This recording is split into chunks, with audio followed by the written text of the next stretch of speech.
घने जंगल में एक शक्तिशाली शेर रहता था। सभी उससे डरते थे, लेकिन वो जंगल की रक्षा करता था। एक दिन शेर शिकारी के जाल में फंस गया।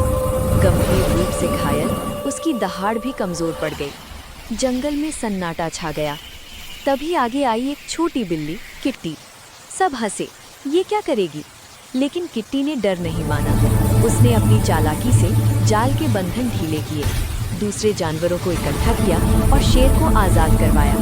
आज शेर जिंदा था क्योंकि एक छोटी बिल्ली ने हार नहीं मानी। उस दिन शेर ने कहा, असली ताकत दिल में होती है। ऐसी और कहानियों के लिए चैनल को सब्सक्राइब करें, वीडियो को लाइक करें।